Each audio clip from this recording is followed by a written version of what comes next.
I remember then waking up in the morning of the wedding, and there was stresses all happening in the morning of the wedding. Yeah, I did them dirty on that one. It's not an easy task to put up a good wedding together. Nah.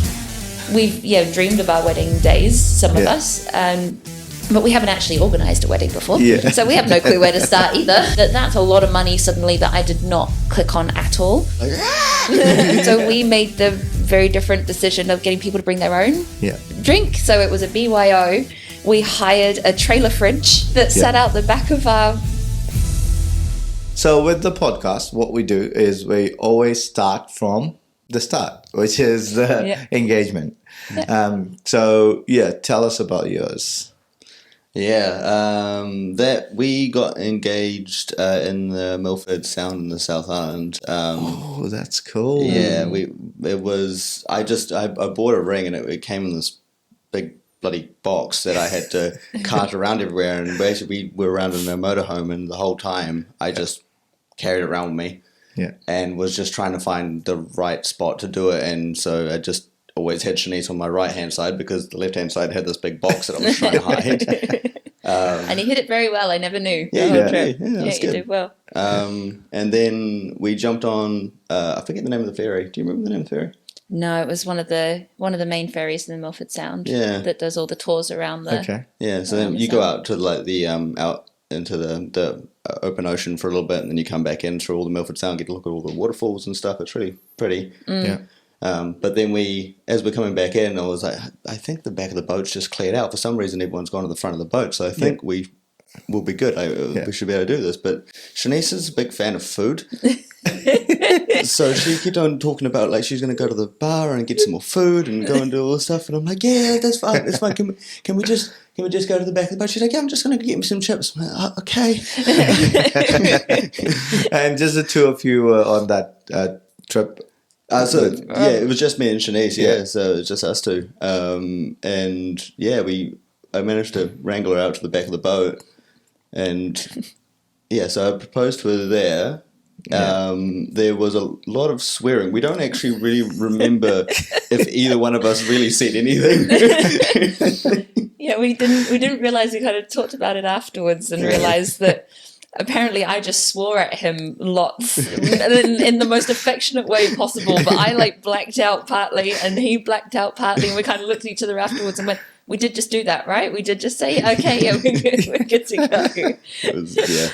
So there's no evidence of it, like no photo, video, nothing? No. Not of the actual proposal itself, but afterwards we grabbed onto a staff member and he came out and took some photos with us out the back. And, that was really nice of him. Yeah, it was good because as we were getting ready to go on the boat, like I was hoping, as most women do, I hope that the question's going to come at some stage, especially when we're doing that type of trip. And we were getting ready to go on the boat, and I was there going, oh, what if it's going to happen while we're on this trip? And then I went, no, I can't think about it because I don't want to be disappointed if it doesn't. I just want to enjoy the trip. And he seemed a little bit like on edge before we got on the boat, but not too obviously. So I was like, okay. When I ran back to the motorhome. Yeah, it's because I forgot the ring. Forgot it. Yeah.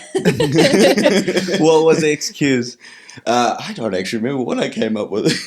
Actually, you came up with a really good one because I didn't even think of it at the time. But then once we got on the boat and it started, like he left it right till the end of the trip, and it was a 3-hour tour. So obviously that's hours worth where I just kind of forgot. And we got to enjoy this really nice tour and things, and then he surprised me at the end with it, which was just nice. That's very nice. But no, it was because the blacking out bit. Even I remember him getting down on one knee and asking, and I was just so over the moon and excited. But I don't know if I can swear on the podcast. You can swear on the podcast. But he got down on one knee, and I must have just stood there looking at him, going fuck, just not repeat. That was pretty much it. But I knew it was coming the minute he looked at me. Like we were standing out the back of the boat, and for some reason the view was all out the back of the boat, and everyone all decided to stand at the front. I have no clue why. And it was stunning out the back, and we were just standing there looking, and then he kind of turns to me with the smile that I know is like his smile of he's up to something.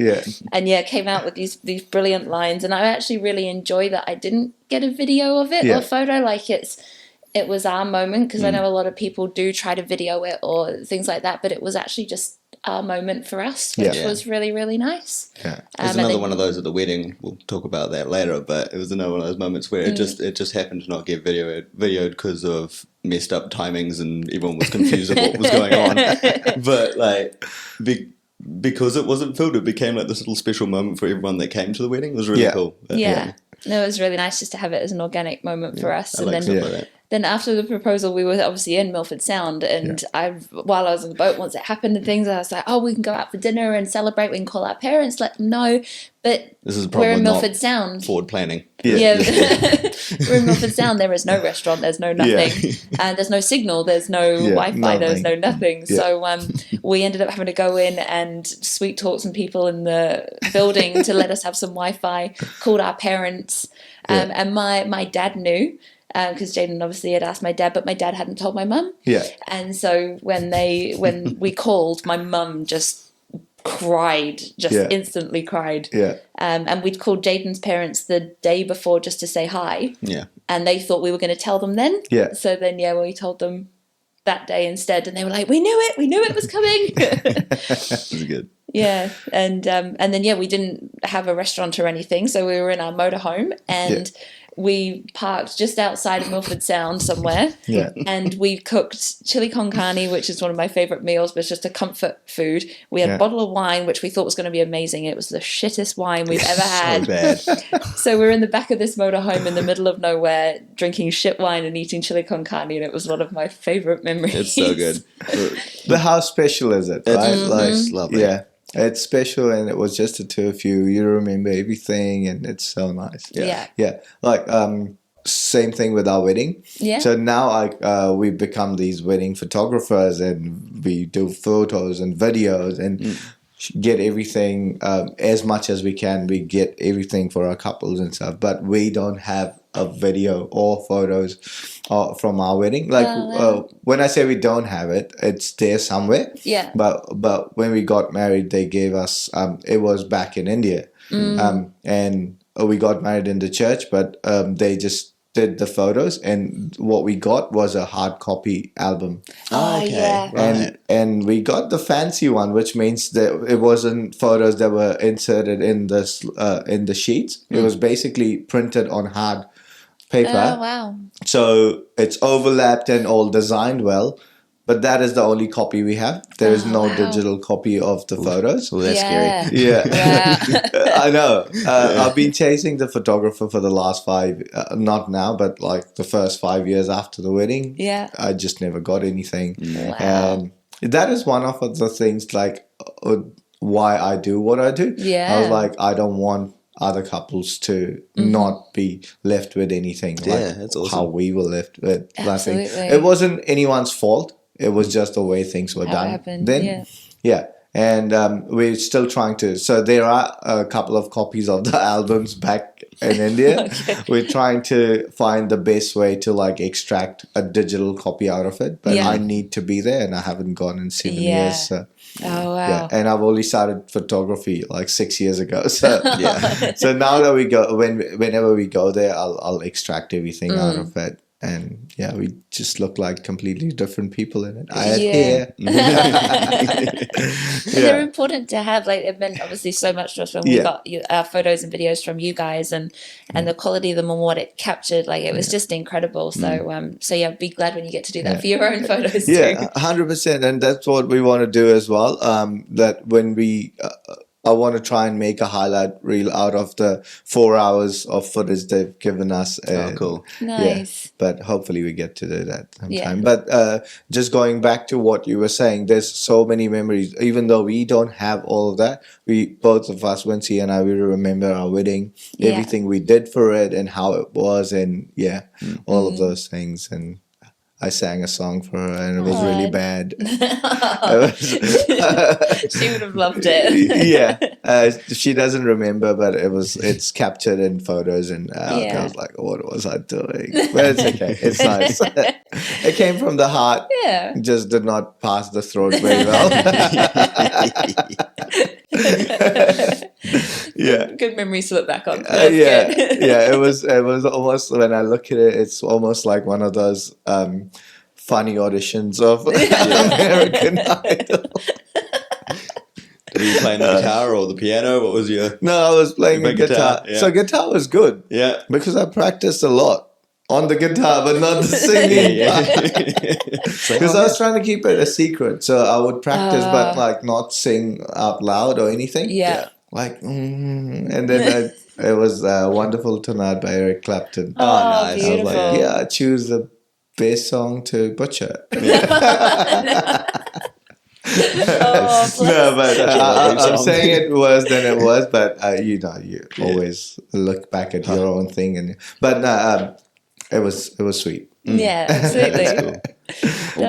One thing I forgot to mention about the crew on the boat, they were so stoked with everything because it slowly made its way around the thing. They all cheered us off the boat. There was all the people stayed on the boat. They got us off first, and it was all the crew and all the people that guests and everybody, and they were all standing out on the side of the boat cheering us off as we walked off. And then we're in the middle of Milford Sound with nowhere else to go. We're like, oh, this is weird. What do we do now? So when you asked them to take photos, is that when people knew, or it was one guy in particular, and then he was just like, all right, well, you guys all good? And I was like, yeah, we're all good. And then he walked off, and then he must have just slowly circulated the news. I think he said it over the tannoy as well, didn't he? Because so they were doing some form of history bit, and then they just dropped in that somebody had gotten engaged on the boat, and because amazingly, like, as much as we did it in a public places and there were lots of other people on the boat, nobody was around us. It was somehow a moment completely just for us. Like there was nobody looking out the back going, oh, look what's happening. Like everyone was just focused elsewhere, like to the point where I thought he'd organised that as well. And he went, no, that just happened. It was meant to be. It was meant to be. Yeah. Which was great. There's something to be said about just waiting for a particular moment, but you've got to have the ring on you. A lot of people.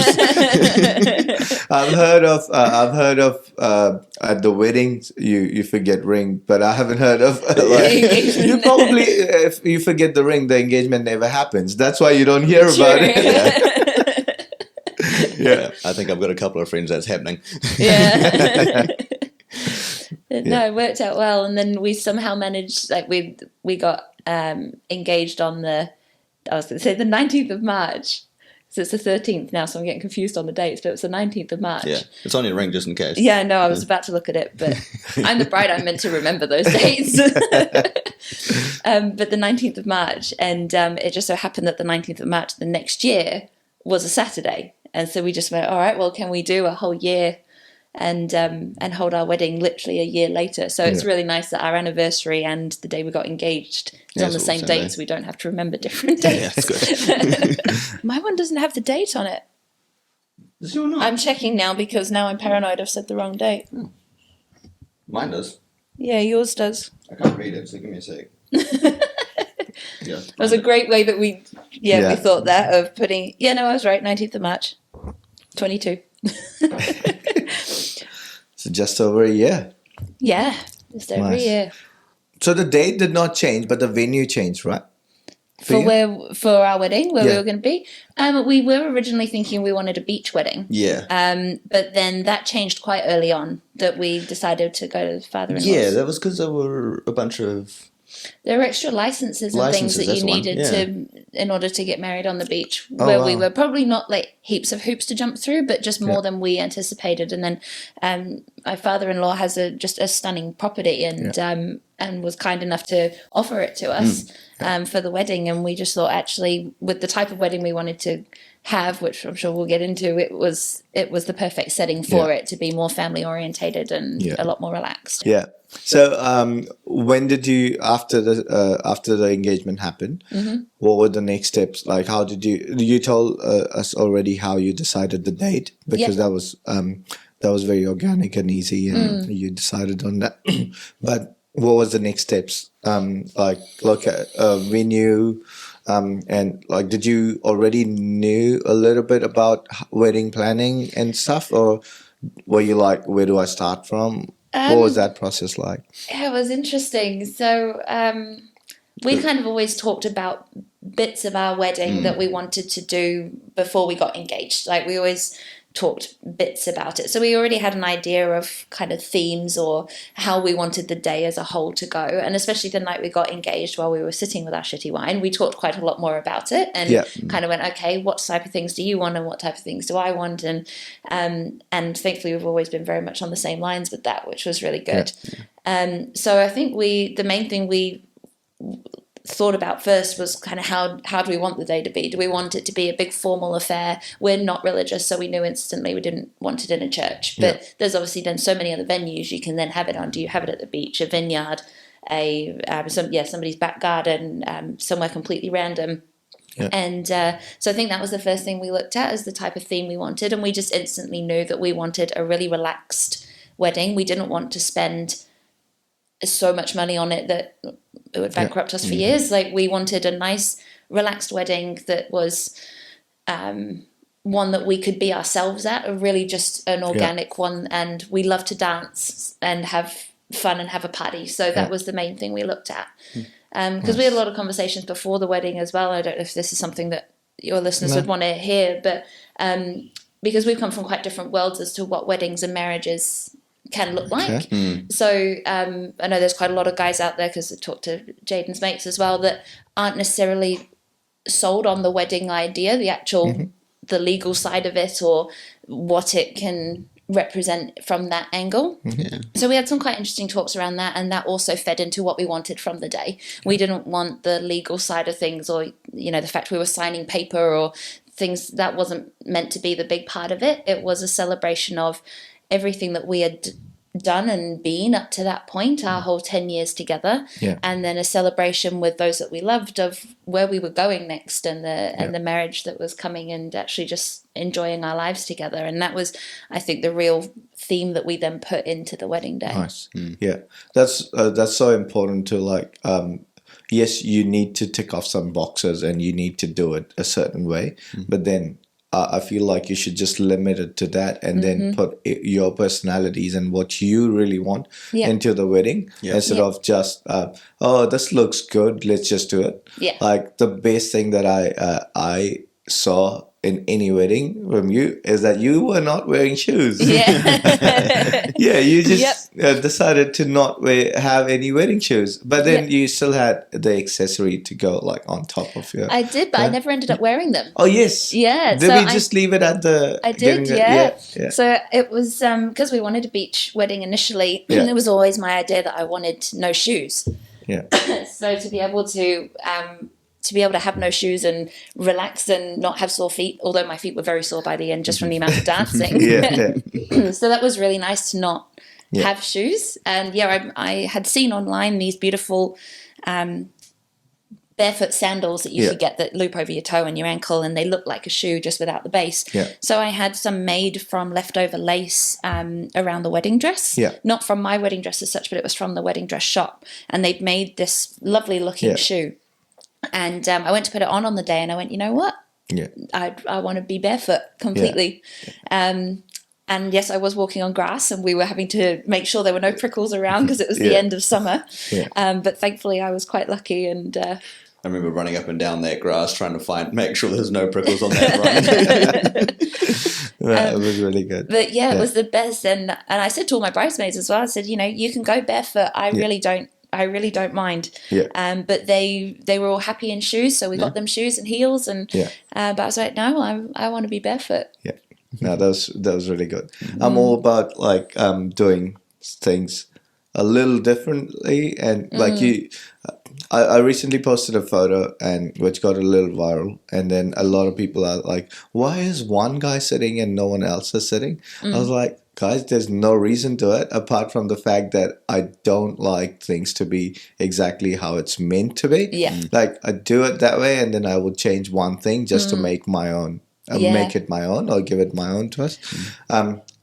It's not always the right thing, but I stand by it. And I was like, this is what exactly I wanted it to be like, and that's what it is. Well, that was something that we loved when we did our engagement shoot with you. I remember when we were getting ready for that, and and you saying that you wanted it to be in settings that were us. Yeah. And I think you talked about one way to one couple before us, their happy place, or one of their happy places was a local pizza place. Yeah. And so you went in and did, exactly. and just those so ideas. So we've got our engagement photos next to, Jayden's first car. Yeah. And Still got it. and still got it, and it's this So little good. red car that took us on our first date together, Yeah. and it's got so many memories, and the fact that got included in our engagement shoot, as well as walking on the beach, which meant a lot to us, and then just relaxing at home, which is a huge part for us as well. Yeah. The fact that we got shoots in those areas just meant even more than having staged perfect photo. Like, they were perfect photos in our organic way, which is nice. I mean, you can get now I've got to a point where I can make good photos anywhere. I don't really care where we're taking the photos, but what means a lot to me is what are you guys feeling in the photo? Yeah. Like, you can get pretty photos in any sort of background. Beautiful background is an added bonus, but it doesn't have to be. Yeah. I'm more than happy to shoot in a plain wall and just looking at you guys and you guys just having fun. Those photos are more precious than in this beautiful scenery, but then you're like a tiny piece in this beautiful scenery. Yeah. It's just my style. There's no right and wrong, but I just like people and getting their personalities in the photos, and that's just how I roll. And it's been working out okay so far. Well, you'll attract a certain clientele with that as well, which will be really good, because there's a lot of us out there now, it seems, that just want weddings that highlight them as a couple, rather than your traditional, this is how a wedding should be. So you're going to get more of those. And just on the wedding day, this is just me again, but I feel like you're getting married. So if, for example, your wedding was at your dad's house, and then imagine us taking a half an hour trip to go to somewhere, even though if it's a 10-minute actual drive, it will take half an hour because you're taking the whole bridal party. Especially the size of our one. So you take everyone there and take some photos, come back. I feel like you could use that time to just mingle with people who've come from far away to meet you and celebrate the day with you. So things like that. Cool. And you mentioned the bridal party there, so jumping everywhere. Did you want to go back to... No, just... On the bridal party, with when you're saying getting ready for the wedding and planning and all that type of thing, one of the things that I thought a lot about was the bridal party, because Jayden is blessed with a beautiful group of friends, but it's a group of 6 or 7 of them. So our bridal party was 5 or 6 aside. I can't remember off the top of my head, sorry, but it would have been 5 or 6 aside. Yeah, it was 6. 6. Yeah. So he instantly was like, yep, my bridal party or my groomsmen, there's this many of them. And I sat there and I already had the group chat, so... Yeah, they were all ready. Whereas I've heard this from a lot of girls, kind of my age, getting ready for and getting married or that type of thing, that they sit there and go, I don't have that many friends. What am I meant to do? Kind of thinking that if I was planning a wedding now, that type of conversation is still something that's quite hard for some women to look at how they do that. So we looked at ideas of having an even amount, and that would have been absolutely fine as well. We didn't in the end, but the bridal party I ended up having in the end, all my bridesmaids were women I'd known, most of them were women I'd known for less than a year, but they were my rocks at that time. Oh, yeah. I wouldn't be able to say it because they was just so into it and involved and helping out and just doing what everyone needs to do, and they were just I didn't know that you knew them less than a year. Wow. For less than a year from when we got engaged. And they there was a lot of hesitation around me asking them as well, because I thought, these girls, they've known me less than a year, and I'm going to go, can you be my bridesmaid? And but they all loved it, and so it was a really nice reminder that actually it doesn't have to be long-standing people that have been with you for life. It's the people who are important at that time. So and I've said that to a few of the girls now who are looking at getting married soon, and they've taken a lot of comfort from that, I think, which is good. No, that's a really good tip as well. Yeah, I'll steal it and then when I'm talking to. I mean, that's all this podcast is about: just helping other couples who are planning their own wedding to like get tips from. Because we never had these conversations. Like we met a couple of times, but it was more about the future, like what we're gonna do at the wedding and things like that. But now that we're looking back and talking about it, so it's really good to know for me as well. Yeah, absolutely. Steal all the tips. Go for it. What I was going to ask is more, do you have anything you could talk about around the budget? How did you go around the budgeting side of it? Yeah, well, I can't, like, because I remember when we were looking at venues and stuff, the amount we could spend started being a bit of an issue. Like, we couldn't, because how expensive venues were, we're like, this is going to be hard for us to actually make this the way we want it to be. And we were trying to work out different ways of kind of letting everyone have a really good time without bankrupting ourselves. So we were trying to work out bits and pieces with that. And we worked out little tricks along the way to kind of save money here and there. And like, my dad coming in and just being like, you can take our place is absolutely fine. Like, it was really good. And we realised not everyone's lucky in that way. Like, we were incredibly fortunate to be able to have that. And that did help us a lot. But it seems to be becoming more common that people want just the back garden, relaxed wedding. But that did help. But so then actually coming up with the number side of things, I don't seem to remember thinking of a number in particular. Looking at the budget side, I kind of based it off of the 2 weddings that we'd been to previously. So, because they were very different styles to what we ended up doing. So this is kind of the rough number that I ended up giving people. That we've been to one wedding where it was a formal in a church, and they had a reception afterwards. But it still wasn't the flashiest venues. It wasn't all of that. But they had a big buffet and they had all that type of thing. And it was a lovely wedding. It was beautiful. And the church is beautiful and everything they did. And from what I remember them telling me, that sat at around 60K overall for everything. And I'm meaning that's including photographer and catering and everything. Then we had another friend's wedding who they were at a vineyard. And they had the same. They had meals and everything at the vineyard, but it was a smaller wedding. So that's probably another thing, is the number of people. So I think the 60K wedding, they would have had probably 100. Yeah, somewhere around about 100 people. And then the vineyard wedding, they maybe had about... It was about the same size as ours, wasn't it? Yeah, I think they had about 70 or 80, but they were at a vineyard venue, so they had the served meals, drinks. I don't know how they did their bars, I can't remember, but they sat around a 40K amount. Yeah. We just didn't have that type of money to spend, and we just wanted to be able to look after it a lot ourselves as well.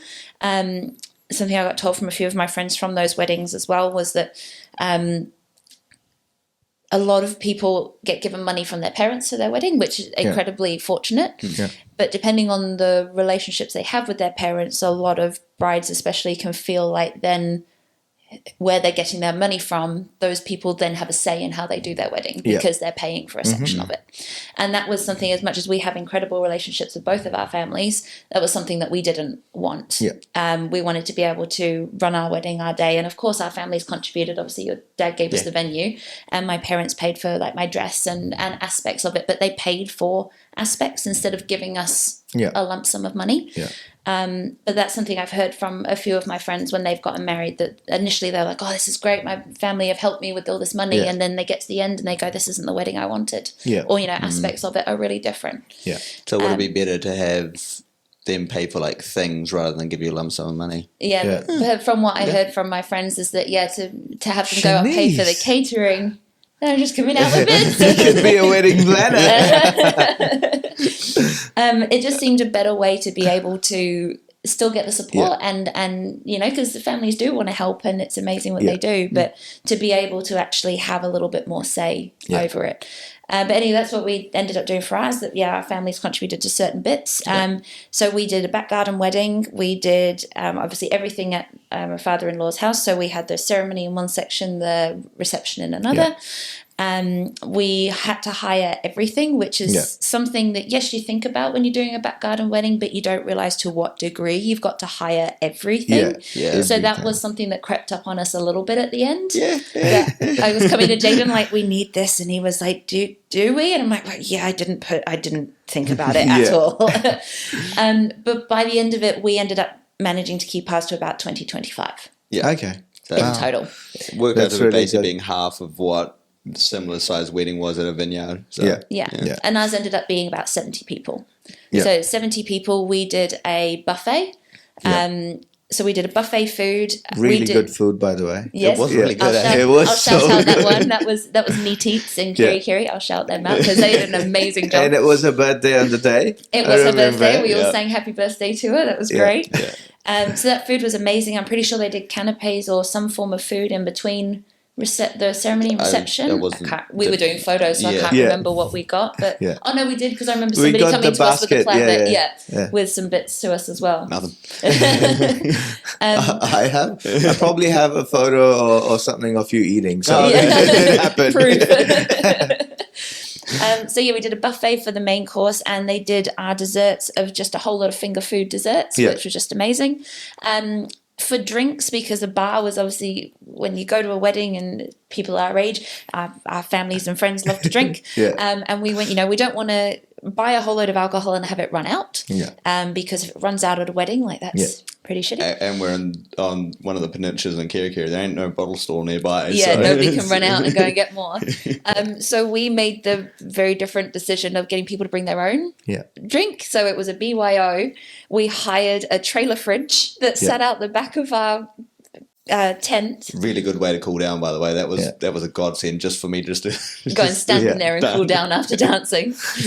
And we just hired the fridge, and we told everybody just bring, and we limited it. We said, beer, wine. We didn't want spirits just because I think some people ended up turning up with some. There was a couple of my but cousins, it wasn't like a bottle of vodka. It was like your mixers or whatever it was. But it turned into a really good way of doing it, because it saved us a lot of money. We put some wines on the table, and we did the initial kind of drinks. Or I think we did champagne for toast. Yeah, we had 2 boxes of champagne. And we had 3 boxes of wine. And we had a box of wine left over, which was nice. Yes, that lasted as well. It was great. So that was a really nice way of saving us some money in that end, and everyone loved it. And being able to have their own drinks and what they actually wanted was great. So that was a nice little bit. I remember I didn't know anything about the BYO right? And towards the end of the night, I was like, I really want some cold drink or like Coke or something. And I went and asked one of the bridesmaids, and she's like, there is no water, there's no Coke or anything, but we can give you as much wine as you want, as much beer as you want. I was like, I'm driving back to Auckland, I don't want to drink, but... Yeah, that's true, because we had a water cooler there, but it sat out the back, and I don't think anyone ever used it. No one knew about it as well, So it just kind of sat there, and then, we didn't even think of... Because they did a non-alcoholic punch for in between the ceremony and reception. But then... we didn't think about it after that, because we were like, bring your own if you want to bring Sprite. But we forgot about you guys that needed drinks. No. So we went into the house and got some. So it was okay. I didn't know about until that time. So when I went to look, I was like, there's no bar. Where are you guys getting your drinks from? Because everyone's drinking. I could see. Yeah, because that water cooler was nicked from a neighbour as well. It was like not even in the plan at all. So that was it. It was just an afterthought. And a lot of our table decorations. So we did again. We wanted really nice and simple. So again, budget saving. We wanted really nice and simple. So we did the name cards were from Vistaprint, I'm pretty sure. And because you can print hundreds there for really cheap. So we designed and printed all those. Really nice and simple. And then down the table, we just had some material as a runner. And then we got the Orbeez, which I don't know if people remember, but the little what do they even start as? Like little balls that you then put in water and they blow up into like little jelly balls, and they were just little tiny ones. They use them for ammunition for those gel blaster things now, but they used to be Orbeez. They were kids' toys, and they're like a sensory thing. And so I thought that they would look really nice in jars on our table. They were like white and purple because the theme of ours was purple. And they looked really nice down the middle. I didn't count that for later our friends would turn it into a war, that they turned into a chucking war across our venue. Which was amazing because we had a friends table, a really long one, because we didn't want to split our friends up. So we put everyone on this huge table, but some of them had their parents dotted around throughout the venue. And so just suddenly we'd be sitting at our head table looking out and there's just these Orbeez just flying. So this table is the last one, like as you entered the marquee, the one on the right. That was the big friends table. Because that was meant to be, because all of our tables were split, all just single tables with everybody. I think we fit about 12 people per table, something like that. Yeah, it was 12. And then, we looked at our friends' table and we could see that we could have done 2 tables, but it would have been a really awkward crossover of a few people. And we went, we don't want to split everyone up. We don't want people to feel left out. You know what? We're just going to chuck a whole long table in. Yeah, because it was a buffet, everyone can move around and go talk to other people, and made it really easy. Yeah, that was good. We just did the tables name cards in order to kind of sit some people down who maybe didn't know anybody, or just to kind of start some conversations. But then we didn't care if people moved after that. Cool. So and then the greenery down the table, because I know that some brides like doing that type of look down the table. We were fortunate enough that my father-in-law lives on a big property with lots of greenery around. And so that literally came from the olive trees in the garden, the bushes on the driveway. They cut It was so funny watching everyone do that. It was all the aunties. But one of the aunties was wearing the coloured outfit. I think she did a lot. Robin, So Robin did a lot of decor as well, just the finishing. I saw her doing the finishing touches because I was shooting. I was trying to get like set up shots, and she was doing it. Yeah, she did a good job. Yeah, she did, because my mum and I had this idea of how we wanted the tables to look, but seeing as we were using fresh greenery, we couldn't do it the day before while we were there. It had to be done the morning of, and obviously I was off somewhere else getting ready. So we just said to the aunties, we were like, please set the tables however you like, and they were beautiful. They were honestly really good. So did you hire so you obviously hired the marquee? Yep. Did you hire the furniture as well? We hired every single thing really for that wedding. We did, from another shout out, Tents and Events, that was in Kerikeri. I'm going to plug them all. So what we're going to do is with all the episodes, I'm taking all the vendor list of everything, like whoever you want to include, and it will all go on the description. If on YouTube, the video goes on YouTube, so it'll be in the description, and even on the podcast. So wherever they're listening, it'll be in the description of the podcast and the captions and stuff. So it's just because no point people listening to you about all these decorations and food and all that, but then they don't know where to find them. So that's why I'll put it all there so they can just access. Nice. All the information's there. Well, we really wanted, straight from that, like we said at the beginning, we were looking at that theme. We instantly wanted just a rustic, relaxed wedding. And Tents and Events has a whole range of different things. You can do a formal wedding with them as well, but a lot of their stuff was rustic. And all the tables, all the chairs, and barrels. We had wine barrels everywhere, not filled with actual wine, but like all the barrels that was everywhere. I think we used a family marquee for our marquee for the ceremony drinks. Yeah, that was an extra one. I don't know who brought that in. There was an extra like bar section between the ceremony and reception, and that marquee was I think my parents' marquee. Yeah, and then I hired my auntie and my uncle to go and work behind the bar. I was like, you are guests, but also can you just go and serve some people? And they loved it. Yeah, they had a good time. But the tables and chairs, because we were looking at, obviously you've got a ceremony section and a reception section. We were debating, do we hire 70 chairs for the reception and then 70 chairs for the ceremony and have double the chairs? And obviously it's a chair and then you hire the cushion on the chair as well. Oh, do you? They come separate because they're a separate thing. $1 a cushion? It was $1 a cushion. $1 a cushion. Wow. So do we double our price or do we use all the chairs in the ceremony and then move them? And thankfully with the vibe that we had for the wedding and the people that were there, we just said to it was the bridal party partners, but then everybody ended up helping, of just being like, can you move the chairs back back in because thankfully the ceremony is the harder part to set up. So you set that how you like it, and then you can just move them all inside. You can move the chairs. Yeah. So that was another bit of a save. That was good. Yeah. When you talk about it, you're like, I know exactly what you mean because I've seen all of that happening there, but like just from a third person, I don't think about all these things. I was like, I'm just concentrating so much on getting photos and those kind of things. And I'm like, people are taking the chairs and that's happening. But now when we talk about it, it just like all the perspective, I know what was the thought behind it and why were they taking it because of these things. Yeah. But otherwise, if I'm there, I just wouldn't think. I was like, the ceremony happened. Now it's done. Now it's going to be the reception. And all the things that happen in the background that you don't necessarily realize. This is the first time like it's coming. I'm saying this to someone because usually it comes from other people to me saying, "Oh, we don't know everything that goes in the background in making these photos and videos." But then now when I listen to all of this, I'm like, it's not an easy task to put up a good wedding together. Nah. Yeah. No, that was all Shanae. She's really good at organising stuff. So I just kind of. You were very supportive, which was nice. That was good. We knew what we wanted, and we could.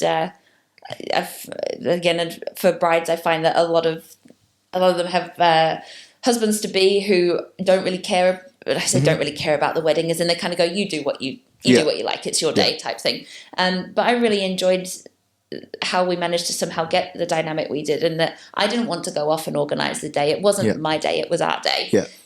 Yes, sure, as a bride you have a bit more hype around it, but it was our day, so I didn't want to go and organise something that Jayden wasn't going to enjoy. But I understood that Jayden wouldn't want to sit there and research with me all these different tiny bits of a wedding. It's too overwhelming. It's way too much information. I can't do it. And I can imagine a lot of guys out there are like that they don't want to do that. So I really liked that I would kind of find like maybe the top 2 or 3 things for each, not each section even, but like for the big things. And then go to Jayden and be like, okay, what do you think? I found these couple of things. And if he had an opinion on them, he would tell me. If he didn't, then I'd carry on. Or if I really did want an opinion, but no, I actually would really like you to help me with this. And we somehow managed to make it work easier that way, because it can be pretty overwhelming, because I think guys seem to think that girls know how to do all of this, and we don't. I'm sure that some do, but we've dreamed of our wedding days, some of us, but we haven't actually organised a wedding before, so we have no clue where to start either. And that's the disconnect there, guys. Like, you've been dreaming about it forever, so you know which caterer to go to. You know. You're like, no. But something I remember specifically is the cake. You had the most beautiful cake. Yes, we did. Yes. Yeah, I think that was me that vetoed that really early on. Yeah. Oh, did you? Yeah, I was just like, every wedding I've been to, because I just don't like sweet stuff, I just never have any of the cake, and it's always enormous. I'm like, it's just this giant thing that sits there. Like, I don't get it. So I said to Shanice, I was like, are you all right with just not having one? Yeah. She's like, and I don't even remember how we got onto the decision of using what we did. But what was it? It was, because I know what it was, but I want people to know what it was. So we ended up I remember we were talking about it, and we were like, well, we got to have like something as like a finishing little ceremony thing to be like, all right, let's just go and have a party. So we're talking about it for a while, and I was like, well, because it's always so massive, it just doesn't all go away. And then we were just, why don't we just have a macaron? Just a lot of macarons. It was this little thing. It was one of our little finger desserts from the dessert platter that she'd all set up, and it was this tiny little meringue macaron thing. And we put it on this ginormous plate with this tiny, I think you got a picture of it. And the video as well. Yeah. And to make it even better, we didn't just cut it with a knife. No, I got a giant machete from the shed and cut it in half with that instead. So we're walking through the wedding just yielding this machete. The best part. It is so funny. I remember standing there with the machete, and I'm looking at my mate Alex, and he's looking at me, and I'm just like, And they just cut this tiny cake, and everyone just looked at us, just, oh my God. Yeah, including me. I was like, what is happening? It was great. We had a couple of those little bits through the wedding that, we just wanted to be a little bit different. So the cake was one. Yeah. And then one that we did with you for the photos that we actually really enjoyed was the run around and do the photos with each table. Yes. That was so much fun. That was really good. I think that was a reel I think I saw on Instagram at some stage before the wedding. And it's, you pick a song and you have the length of the song to do a photo with each table. Yeah. But what made it even better was that our MC didn't prep the people at all, and the MC was one of our groomsmen, and he has a wicked sense of humour. So he didn't prep anybody and just kind of went go. So it was hectic from the get-go, and we had Cotton Eye Joe as our song. Cotton Eye Joe blasting and trying to run around a room taking a photo with each table. It was chaos. And we finished with the bridal party on the stage or on the dance floor, and I nearly got dropped. There's the picture of me. That is so good. That photo is so good. Like you couldn't have gotten that photo if you were all standing, and then if I would have said, now do something. That was just because it was building up for all these tables, and then finally you do like a big bridal party shot. Yeah, and I think it was right at the end of the song, like we just made it in time. And that was a 3-minute song. Like that's a long song to get around. And we only had 6 tables. Yeah, and then that big table. Oh yeah, true. The big table took a while to get out. Yeah, because people kept on falling over on the way. I think somebody broke my dress during that. Yeah, they did. Okay. So they had your dress. Most of the dresses, they have the little pin at the back or the button or something to tie it up. And somebody stood on the back of my dress and it popped the ribbon. But thankfully my dress had the loop underneath it, and so that became how I held it up for the night. But it was so worth it. I did not care. That was really good. I'm trying to think for the budget whether there was anything else, but is that kind of helpful, those types of numbers? Heaps about budget. In fact, that was really good. You gave a lot more for people to know and learn from than talking about like big. I think it was really good. A lot of things came out of it. Cool. So from here on, just a couple of things. As one is if someone, I know you've been saying this already, but if your best friend was to get married, what were the few things you would tell them about? And it'll be like your version and your. Just because now you've got the experience, so if a mate of yours was getting married, you probably would give like your version as a groom. You might give your version of advice to someone who was getting married, and then as a bride, you would have like a different set of advice. So one is that if you could talk about that, and then the other thing is if you were to plan your best friend's wedding, what's one thing that you may do differently than you did at yours? That's a good one. Yeah, I really liked the BYO approach, but I think a bar would be nicer if you could do it. To be honest, if you have the money and if you had the money, do it, because it's just an extra level of having to kind of take a bet on a lot of people to hope that they do it right. So you're already stressed out in the day anyway. So if you know your wedding guests well enough, you should be alright. Then you should be alright. Like we had the conversations of if we have BYO and it's open, who's going to be drunk before the day even starts type thing.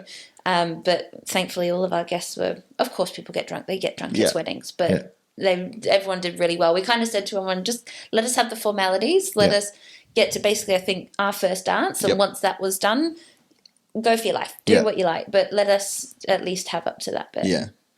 That was probably the thing that I would have been okay with changing. Apart from that, everything else I really loved about it. So say if money wasn't an object, or they were not trying to. Yeah, if money was no object, the bar would have been nice. But it was quite a good section of it, so I didn't really mind that. I might have to come back to that question and think about it, because for the most part, that day was exactly how I hoped it would be. Yeah. Something that I remember getting told by people the whole way through was the little things that you focus on don't matter once you get to your day. And I remember thinking, that would definitely be the case, but I didn't realize just how much of a case it would be. And I remember when you're planning your own wedding to be in a venue like that, you've got to hire everything, you've got to set it all up and everything. You have a lot more obviously investment in where everything goes and how it's done, because you have to set it up from the ground up. So I remember then waking up in the morning of the wedding and there was stresses all happening in the morning of the wedding. We had a bridesmaid who couldn't make it 1 minute because her poor toddler was projectile vomiting everywhere. But then she managed to make it in the end because he got better. Yeah. And we had incidences happening everywhere. We had bad weather in the morning. So suddenly was the ceremony going to be outside, inside? Because the boys were getting ready at our venue. So they were looking after a lot in the morning. So there was all this stuff going on. Yeah. But I was sitting there getting my makeup done, and I went, as long as Jayden is waiting for me at the end of the aisle, I don't care what happens in the day. If I have to get married, under on 10 in the dance floor, I don't care. And that's probably one of the biggest advice I can give is that, yes, of course, plan the day that you want, but nothing goes to plan, really. Yeah. So it's remembering that actually that day is for you and your husband to get married and to start a new chapter, and that's going to happen. So all the rest of it is okay. Yeah. Something I can think of is the fact that, I'm editing your full ceremony and speeches. Yeah. So maybe would you say that if people can afford it, should they just get it in the first place? The ceremony, the full ceremony and speeches? Or Yeah, that was something. Yes, that was something that we realized, because we definitely knew. Well, we started with you with just the photo package, didn't we? We just started with photos. Yeah, and then eventually, I think it was after the engagement shoot, once we kind of got to meet you guys and everything, it was Jayden that said we should get the video package as well. Like, they've done an amazing job. We want to actually remember this in more than just photos. I was just like, I'll sell stuff. I don't care. So then we did the photo video package, but obviously your video package comes with the highlight video. Yeah. And it was kind of afterwards that we went, actually, no, when you're in it, you only hear half of the readings, or because you're so wrapped up in the moment that actually it's really nice to watch it back. Yeah. Well, I'm assuming it will be when we watch them. But getting even the highlight video was amazing. So I'd say to people, definitely get the whole thing, because even if you watch it once, you actually get to relive your wedding again from a different perspective. That's why all the weddings I do, I just always record it. Yeah. And I'm like, I see the value in it. I was just looking back at my own wedding. Yeah. And I'm like, if I have the whole thing, I would watch it at least once a year. And it's like, if you're watching once a year for the rest of your life, it just pays for itself, kind of a thing. Yeah. But if I don't record it in the first place, it's like we don't have anything. And I'm sure you hate this every time that somebody says it, because I know we tried to get away with it, was that we said, because our family weren't able to make the wedding, we were live streaming our wedding for our family overseas that weren't able to attend. Yeah. And so we were under the naive impression that we'll just live stream it and we'll record the live streaming and that will be enough. And I've got a lot of friends who are saying that as well for their weddings and have done over the last few years. It doesn't even compare. I don't know why we tried to think that would be okay. Because I remember you guys saying, "Oh, we'll record it anyway, just in case." And God, I'm so glad you did, because that live stream, it cut out constantly. The audio was shocking. Yeah. And we didn't care about it on the day because that's not our focus. So we just left a camera in the corner. So I forgot I was carrying that camera around all the time, just taking people to new places. It was quite funny. Yeah. So no, absolutely go with the professionals. It's worth it. If this season we've shot 48 weddings. Out of that, probably only 5 weddings. Oh, 5 is too less. Maybe just 10 weddings would get the full ceremony and speeches. But for those, I have to. I've got at least $25,000 worth of gear just to record that, and I feel like it's just my duty, if I've shot everything, to just record it. Yeah. I try and keep it for a year at least. Yeah. And then if they really don't want it, just storage is becoming so expensive. Yeah. And just keeping those for longer, if they really don't want it in the first year, I feel like I archive it. Yeah. But I've had people asking after 3 years as well. Wow. I could find one, and I've always been able to find something so far, but I don't know how long I can keep doing it. So just do it from the beginning. Just get people just order it early. Yeah. But something on the same thing. Would you say you realize that you may want it after you hear, like your dad had such a beautiful speech, and then some of the boys had really good speeches as well, just from what I can remember on top of my head.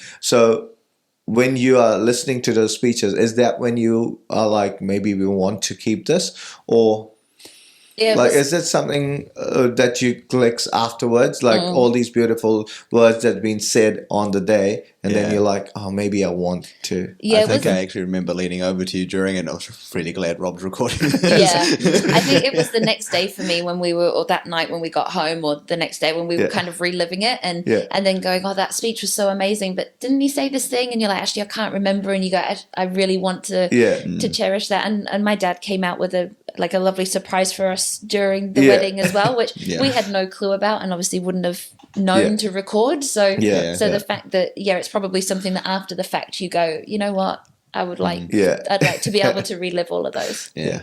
Well, I'm glad I haven't spent just 25K on something that people don't care about.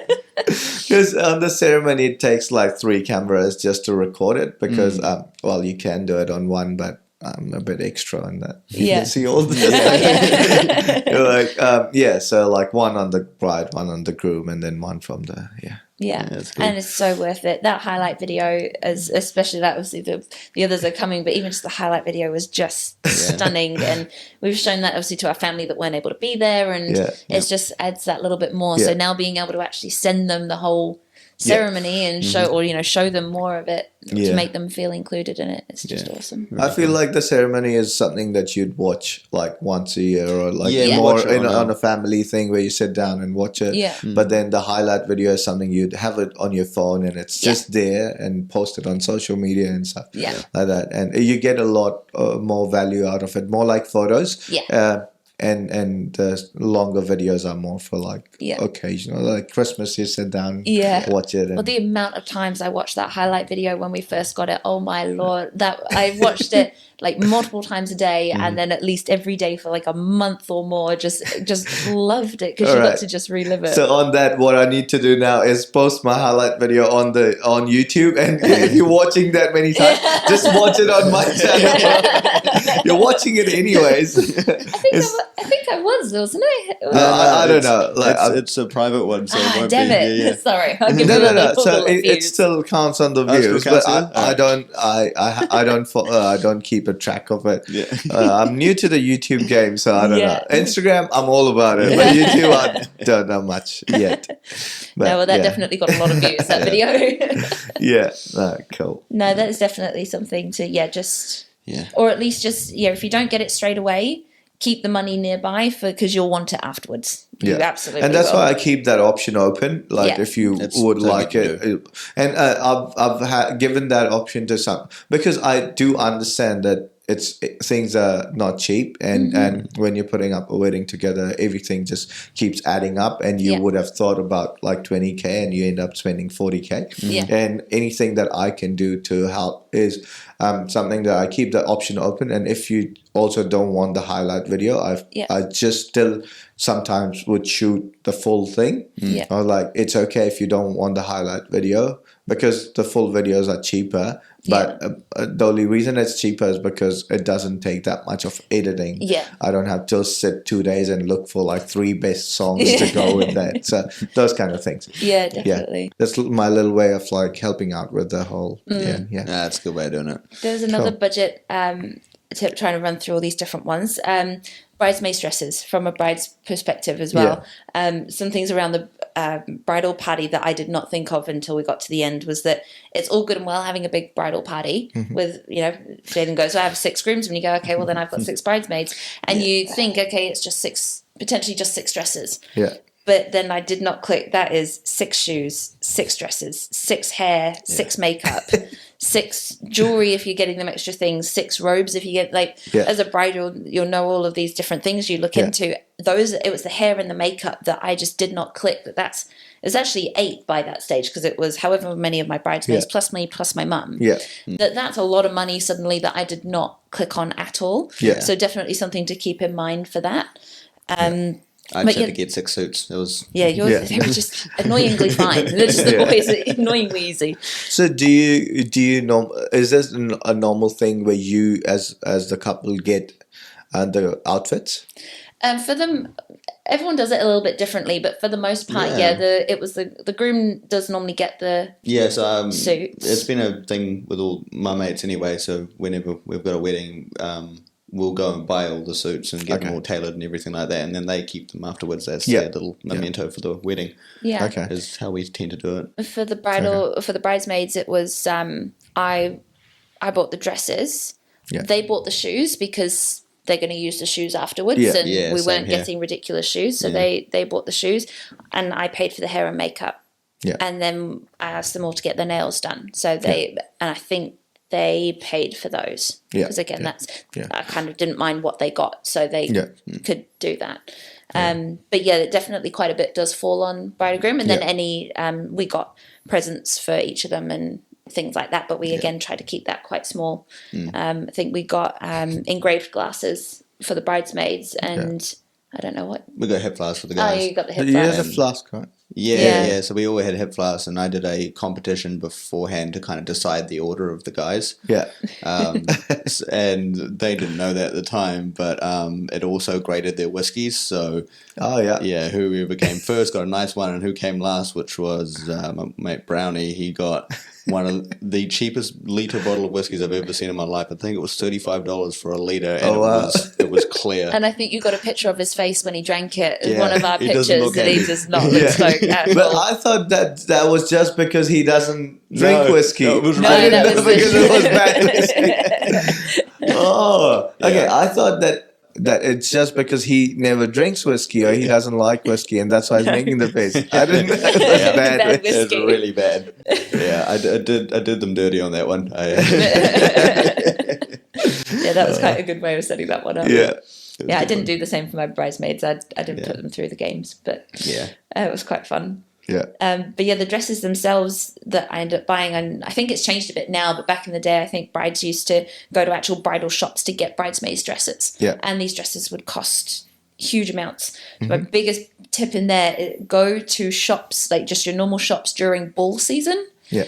Because I got 5. Oh, sorry, I had 5. Sorry, it was 5 aside, 6 plus, including us. Including us, yeah. So I got 5 bridesmaids dresses from Pagani during ball season, and I signed up to their membership at the same time. I hadn't signed up, and I did. And I think I managed to get 5 bridesmaids dresses for $300, and they were beautiful, sleek dresses that they've worn again since. Yeah.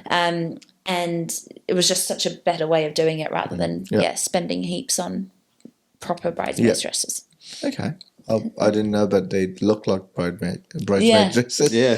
No, thankfully ball dresses do that. They look nice, depending what theme you're going for. So it worked. Yeah. And then brides dresses, I know that they can range quite a lot in price as well. Yeah. So there were each bridal shop I went to, and oh my God, shopping for my wedding dress. I remember going to, I think I booked 5 or 6 appointments in one day. Yeah. Thinking, it'll be a big day, but it won't be that much. I got to the end of the day and was like, what's a dress? I don't even know what a dress is anymore. I think because you easily try on maybe 5 or 6 dresses in each shop. Yeah. So the range of probably looked at like 40 as well. So you only tried on 5, but looked at 40. 40, yeah. And they all start merging and all looking the same. But the price of them, they range anywhere from you can spend less than $1,000 on a dress all the way up to 20 plus on a dress. I managed to get mine for 2. Yeah, I think it was somewhere around there. Yeah, $2,000, I think, and it was a stunning dress. Yeah, it was really nice. Yeah, so it's nice to see that there are shops out there where you don't have to spend an arm and a leg on a dress because you do only wear it once. Like you will wear it, you might wear it again just for memory's sake, but for the most part, you only wear it once. We need to do that photo so you'll wear it again. Oh, yes, absolutely.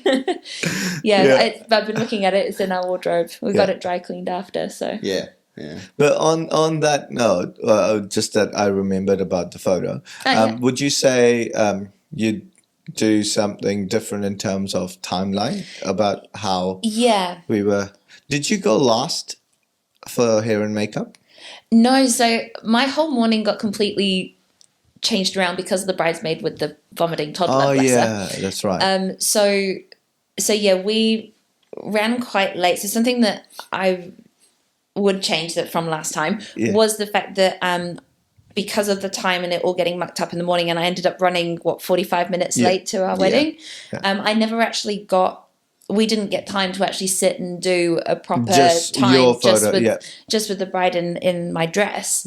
And I didn't realize that till afterwards, because obviously you're swept up in the day, and I kind of afterwards went, I would have really liked a few, because you've done, obviously you do stunning photos. I've seen of the ones that you've done with the brides. Thank you. So that was on our fault. It wasn't yours at all that morning, that all the timeline just completely went. Just keep changing on us. Yeah, because the bridesmaid wasn't able to come, my hair and makeup people all slowed down in the morning, because now they had one less person to do. So then when she went, oh no, I can actually come, she came in, and suddenly my hair and makeup's like, oh my gosh, we've now got an extra person. And I remember you giving me the option of, right, we've got the time now, so we go out and do the champagne shot with the robe and the girls all in their dresses. We can go and do that now, but your bridesmaid won't be in it while she's getting her hair and makeup done, but then we'll have more time with you in your dress. Or we do this picture with everyone together. I remember that. So so you did give me the option, but at the time it didn't click what that meant. In my head, I was like, well, she's my bridesmaid, she's a big part of my day, and she's made an effort to be here. I really want her to be part of it. So I didn't even click on the fact it would get rid of our time of taking photos. And I don't change that. I wouldn't change that for the world. It was amazing to have her part of it, and the photos were brilliant with the champagne, even if I did get it all over my face. And fresh makeup too. Thankfully it didn't muck up anything. But then that meant that by the time I got into my dress, we got a few photos and they were gorgeous. It was with my mum and my maid of honor. But then we were so rushed to then get out. That was something that I did miss from that, and obviously we've talked about since. But I'd say for the brides, make sure that you get some nice photos of just you in your dress, because it is a big day, and you do look stunning when everything all comes together. So enjoy that time to make that happen somehow. I don't know how we would have done it any differently to make that happen. Normally what happens is anytime something we're running late, I just look at the priority wise, like what we need to take. Most often than not, what happens is bridal party photos get butchered. And I would rather, and then the second is individual photos, because I from a wedding, you would obviously want the photos of the bride and groom together. So that is like the most important thing. And then the second is like individual photos, and that's why I try and do the individual ones in the morning, so we don't have to worry about doing them later on. But, but it all changed when that timeline changed in the morning. I was like, okay, we're just gonna roll with it. And that's why I've been giving this tip to all my brides who I work on the timeline with. I was like, if you can just go second to last on the makeup, hair and makeup, just do that, because then you're not the last person. Just last year, so not this season but last season, I've had 5 weddings that had the same thing like yours, which got delayed by 45 minutes in the morning because the bridesmaids were last on the hair and makeup. For some reason or the other, 5 weddings got late, and then it's really difficult to catch up with that time throughout the day. It's usually getting later, then things are getting delayed. You can't cut down on things. The only way to cut down is then you cut down on photo timings and then start the reception bang on time. Which is okay, but it just means that you have to give somewhere else. So if mornings could just be a little on time, then everything else just is a little easier. Absolutely. That would have been better. But now we've spoke about a lot of things. Thank you. And thanks for, so we shot your wedding over a year ago. And then I got another wedding from that, which was yesterday. So your bridesmaid's wedding that I did was yesterday. And we met again at the wedding yesterday. And we were like, let's make this happen. Because you guys were the first ones I spoke to about this podcast. And I'm glad it happened. And you got to drive back. And I'm a little hungover and tired from yesterday. So after this, I'm not editing. I'm going back to sleep. No, but I'm so glad it happened. happened after such a long time of just talking, and you see how the way it is happening, the whole setup is so much. So good, man. You've done such a good job Thank with you. it. It's been amazing watching you guys grow with your company and what you're doing. It's just awesome. Yeah, and I'm sure this is not. I mean, you guys have been home a couple of times as well. Like you guys are not clients anymore. You can come any time for the Indian chai. Yes. So this is what I tell everyone: whoever's invited to our house, at least we can offer is a chai. Yeah. I can't promise that there's going to be food, but we can all make it together. You know how it is. Absolutely. The house is open. We just get there together. Absolutely. Same And for the you up same in for Kerikeri, us. man. You're welcome anytime. You know that you and your family it's brilliant. It was lovely that all of our oh my gosh, what do you call them? All the people that we had involved in our wedding, like the photographer, the caterer, all of you we actually got along with. It was but you guys for the moment even more, like we've become really good friends with you and your family, which has been really lovely. Like my caterer, I use her a lot with work, and we've become really close there too, and it was nice to feel that we actually had that connection with all of you. It made it even added in more to what we wanted. We drank in the bar down the road that sold us all of our wine and everything like that. It's a wine bar. We see the owner there all the time. So we know everyone, which is really cool. Yeah, absolutely. So now love it. So thank you very much. Thank you for giving all these tips, and I'm sure a lot of people would learn a lot about wedding planning, their own planning from this. Thank you. You're more than welcome. Thank you.